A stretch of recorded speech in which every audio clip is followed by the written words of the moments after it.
Congress committee के प्रदेश अध्यक्ष गोविंद सिंह डोटासरा और नेता प्रतिपक्ष टीकाराम जूली के अजमेर आगमन पर कांग्रेस कार्यकर्ताओं ने उनका भव्य स्वागत किया। अशोक उद्यान पर शहर कांग्रेस अध्यक्ष विजय जैन और प्रदेश कांग्रेस कमेटी के सदस्य महेंद्र सिंह रलावता और कई कार्यकर्ताओं ने दोनों नेताओं का राजस्थानी परंपरा और मालाएं पहनाकर स्वागत किया। कांग्रेस पार्टी जिंदाबाद, कांग्रेस पार्टी जिंदाबाद,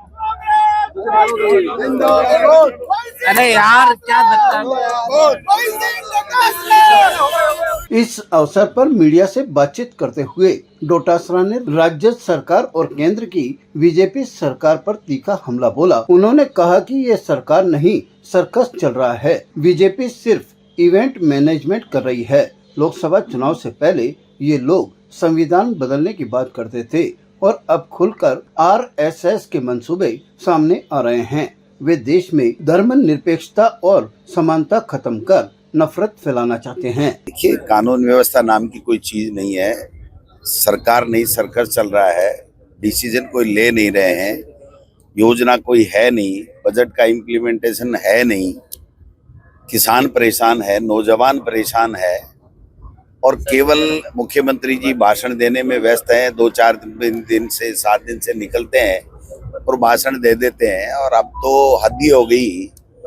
जो चीज लोकसभा चुनाव के समय कह रहे थे कि ये संविधान बदलना चाहते हैं, तो अब तो खुल करके आरएसएस के हंस बोले ने बोल दिया कि हम तो बिल्कुल ये जो धर्मनिरपेक्षता और समानता ये सब चीजें हम हटाएंगे।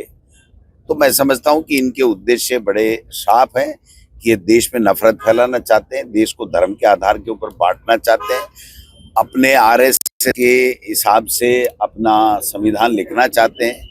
चुनाव ये करा नहीं रहे, लोकतंत्र को ये मानते नहीं, प्रजातंत्र में इनका विश्वास नहीं।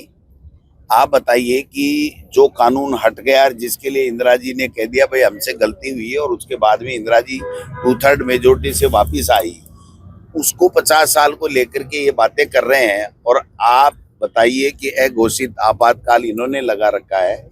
आज राजस्थान में नगर निकाय के चुनाव नहीं है, आज राजस्थान में पंचायत राज के चुनाव नहीं है, भरतपुर में 1.5 साल से चुनाव नहीं करा रहे। तो लोकतंत्र प्रजातंत्र में इनका विश्वास नहीं है। ये केवल इवेंट मैनेजमेंट करते हैं और देश में नफरत फैला करके संसाधनों का दुरुपयोग करके ये सरकारें चला रहे हैं। डोटासरा ने कहा कि बीजेपी लोकतंत्र और संविधान का अपमान कर रही है। आज तक नगर निकाय और पंचायती राज के चुनाव नहीं हुए हैं। अघोषित रूप से बीजेपी की ओर से आपातकाल जैसी स्थिति बनाकर रख दी गई है। संविधान को नहीं मानने वाले लोग हैं, ये कानून को नहीं मानने वाले लोग हैं।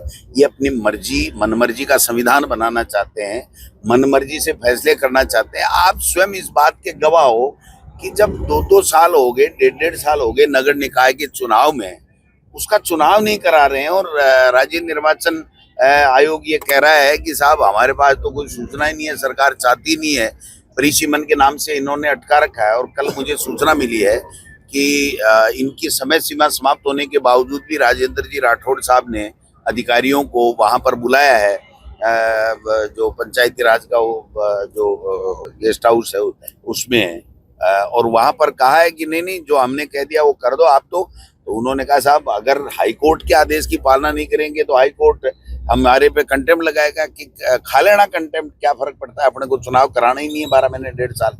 पंचायती राज के चुनाव के बारे में राजेंद्र जी राठौड़ साहब का ये मन है कि 12 महीने 1.5 साल कराना ही नहीं है। तो आप बताइए कौन से कानून की बात कर रहे हो, कौन से संविधान की बात कर रहे हो। तो ये तो जो कह रहे थे कि हम संविधान चेंज करेंगे उसी में लगे हुए हैं कि आगे से कभी चुनाव हो ही नहीं, और यही जब तक जिंदा रहे तब तक यही मोदी जी और इसी तरीके की व्यवस्था बनी है। वहीं नेता प्रतिपक्ष टीकाराम जूली ने आरोप लगाया कि सरकार राज्य की संपदा को लूटने में लगी है। उन्होंने कहा कि टेंडर को ताक में रखकर बिना नियम के अपनों को फायदा पहुंचाया जा रहा है। एसीबी के अधिकारी पर कार्रवाई का इसका उदाहरण है।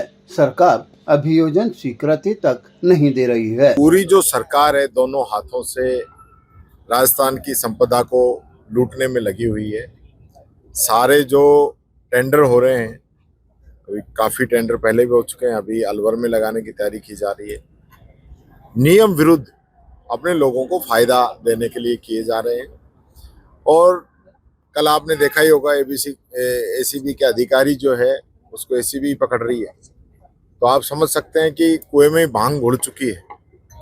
और कितने लोग ऐसे हैं जिन पे केस दर्ज हो चुका है लेकिन उनको अभियोजन स्वीकृति है सरकार नहीं दे रही है, अपने चहेते लोगों को बचाने का काम कर रही है।